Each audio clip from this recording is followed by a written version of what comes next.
परिचय।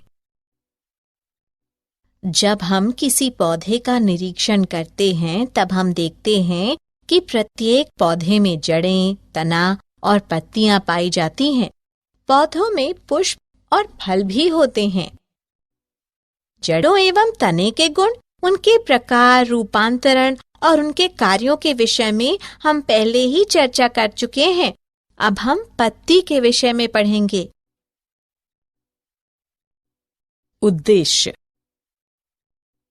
इस पाठ के अंत में आप निम्न करने में सक्षम हो जाएंगे।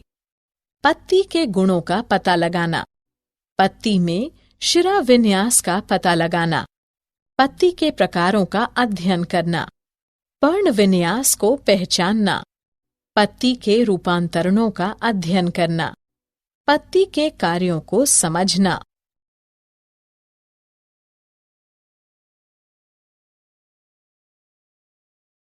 पत्ती। पत्ती पार्श्वीय चपटी संरचना होती है जो तने की गांठ यानी पर्व पर लगी रहती है। पत्तियां पौधों का वह अंग हैं जो पौधे के लिए भोजन बनाती हैं। इसके कक्ष में एक कली होती है। कक्षीय कली बाद में शाखा में विकसित हो जाती है। पत्तियां प्ररोह के शीर्षस्थ विभज्योतक यानी मेरिस्टम से निकलती हैं, जो कि बहुत छोटी, समव्यासीय तथा पतली भित्तियों वाली होती हैं तथा अग्राभिसारी क्रम में लगी रहती हैं। पत्ती के 3 मुख्य भाग होते हैं: पर्णधार, पर्णवृंत, स्तरिका। पर्णधार पत्ती का सबसे निचला भाग होता है, जिसके द्वारा पत्ती गांठ यानी पर्व से जुड़ी रहती है। पर्णधार के आधार पर 2 पार्श्व छोटी पत्तियां निकली होती हैं, जिन्हें अनुपर्ण कहते हैं। पर्णवृंत स्तरिका को सूर्य के प्रकाश की तरफ प्रदर्शित करता है। स्तरिका शिराओं तथा शिराकाओं युक्त पत्ती का एक चपटा, पतला, चौड़ा तथा फैला हुआ भाग होता है। मध्य की सुस्पष्ट शिरा को मध्य शिरा कहते हैं। स्तरिका के पार्श्व किनारों सिरों का निर्माण करते हैं तथा सिरा पत्ती के शीर्ष का निर्माण करता है। शिराओं में संवहन ऊतक पाए जाते हैं, जो कि भोजन, जल और खनिजों के संवहन के लिए चैनल यानी माध्यम की तरह कार्य करते हैं तथा स्तरिका के कंकाल के रूप में भी कार्य करते रहते हैं।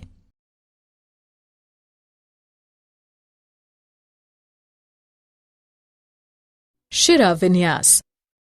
स्तरिका में शिराओं तथा शिरिकाओं के व्यवस्थित होने तथा वितरण को शिरा विन्यास कहते हैं। शिरा विन्यास के 2 मुख्य प्रकार हैं: जालिका शिरा विन्यास, समानांतर शिरा विन्यास।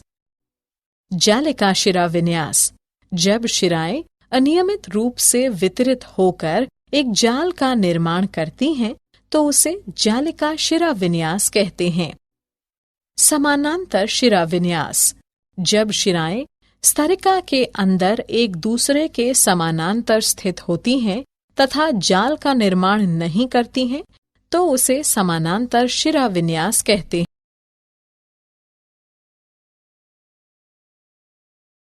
पत्तियों के प्रकार। कांट तथा निशान के आधार पर पत्तियां 2 प्रकार की होती हैं: सरल पत्तियां, संयुक्त पत्तियां। सरल पत्ती, जब पत्ती की स्तरिका अछिन्न होती है, लेकिन पिच्छाकार पत्ती में कटाव मध्य शिरा तक नहीं पहुंच पाता अथवा हस्ताकार पत्ती के पर्णवृत्त के सिरे तक नहीं पहुंच पाता, तब वह सरल पत्ती कहलाती है। संयुक्त पत्ती, जब पत्ती में स्तरिका का कटाव मध्य शिरा तक पहुंचे और बहुत पत्राकों में टूट जाए, तो ऐसी पत्ती को संयुक्त पत्ती कहते हैं।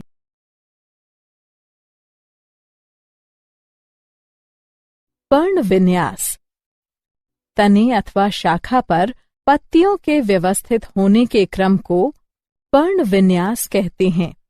यह पत्तियों के अभिविन्यास का परिणाम है, जिससे कि वे प्रकाश संश्लेषण के लिए अधिक प्रकाश ग्रहण कर सकें।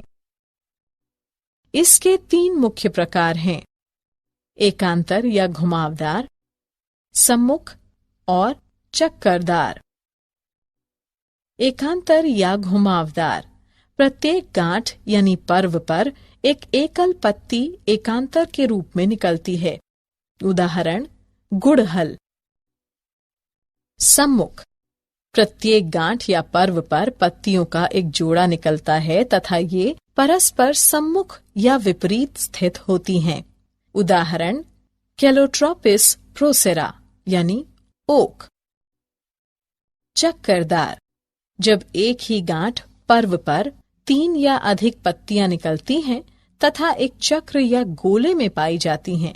उदाहरण नीरियम, कनेर, ओलियंडर।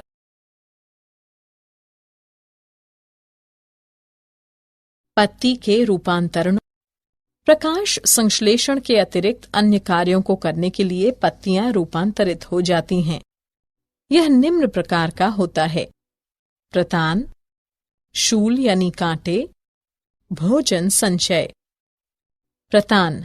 प्रतान हरे रंग की धागे जैसी संरचनाएं हैं जो कि स्पर्श के लिए संवेदनशील होती हैं और सहारे के चारों ओर कुंडलित होने की क्षमता रखती हैं। उदाहरण मटर, स्मिलैक्स, ग्लोरियोसा आदि। शूल यानी कांटे। शूल पौधों को चरने वाले जंतुओं से रक्षा करते हैं तथा वाष्पोत्सर्जन के क्षेत्र को कम करते हैं। उदाहरण ओपेंशिया, एलो आर्जमोन आदि। भोजन संचय।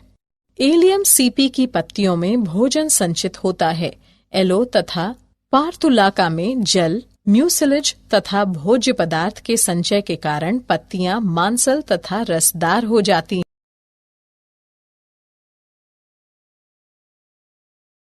पत्तियों के कार्य। पत्तियों के कार्यों के प्रकार निम्न हैं: प्राथमिक या मुख्य कार्य, द्वितीयक या सहायक कार्य।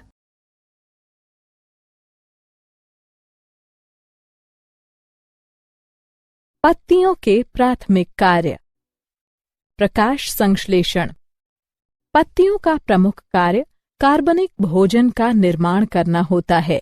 प्रकाश संश्लेषण का स्थान पत्तियों की हरी कोशिकाएं होता है जिनमें पर्णहरिम पाया जाता है। वाष्पोत्सर्जन। पत्ती की सतह से जल की हानि वाष्पोत्सर्जन कहलाता है। यह आवश्यक है कि जल खंड में बल या विभव उत्पन्न किया जाए जिससे कि रस ऊपर चढ़ता है। गैसीय विनिमय। यह प्रकाश संश्लेषण तथा श्वसन की प्रक्रिया के दौरान स्टोमेटा द्वारा पत्तियों में होता है।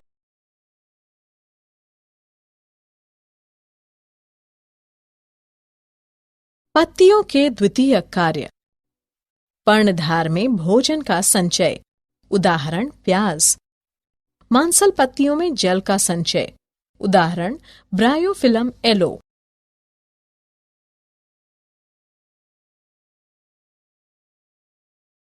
सुरक्षा। पत्तियों का द्वितीयक कार्य। शूलों या कांटों में परिवर्तित होकर पत्तियां जंतुओं के चरने से पौधों की रक्षा करती हैं। उदाहरण ओपनशिया यानी नागफनी तथा बारबेरी। ये पर्णाभवृंत पर्ण विन्यास में रूपांतरित होकर वाष्पोत्सर्जन की दर को कम कर देती हैं। उदाहरण अकेशिया। जब ये प्रतानों तथा हुकों में रूपांतरित हो जाते हैं तब ये कमजोर तने वाले पौधों को चढ़ने में सहायता करते हैं। उदाहरण स्मिलेक्स। जनन। पत्तियों का द्वितीयक कार्य। पत्तियां पौधों की कारक बहुगुणन में सहायता करती हैं। उदाहरण ब्रायोफिलम। पत्तियों के द्वितीयक कार्य। पत्ती जब जड़ में रूपांतरित हो जाती है तब वह तैरने के लिए संतुलन बनाती है। उदाहरण सेल्बीनिया। पत्तियों के द्वितीयक कार्य लैंगिक जनन। लैंगिक जनन में भाग लेने के लिए पत्तियां बाह्य दल, पंखुड़ी, पुंकेसर तथा अंडप में रूपांतरित हो जाती हैं। क्या आप जानते हैं? कैरिका पपाया में पर्णवृंत खोखला एवं नलिकादार होता है। विक्टोरिया अमेजोनिया की पत्ती का व्यास सर्वाधिक होता है, जो कि लगभग 1.8 मीटर है। रेफिया विनिफेरा की पत्ती सबसे लंबी होती है, जो कि लंबाई में लगभग 10 से 15 मीटर तक होती है। सारांश। आइए हमने जो कुछ सीखा है उसे संक्षेप में दोहराएं। पत्ती तने की एक पार्श्वीय वृद्धि है जो कि गांठ यानी पर्व पर विकसित होती है। पत्ती हरे रंग की होती है तथा प्रकाश संश्लेषण में कार्य करती है। पत्तियों में स्तरिका की आकृति, उसके सिरे, चोटी, सतह तथा कटाव में विभिन्नता होती है। पौधे के अन्य भागों की तरह पत्तियां भी अन्य संरचनाओं जैसे प्रतान, ऊपर चढ़ने तथा सुरक्षा के लिए शूल या कांटे आदि में रूपांतरित हो जाती है।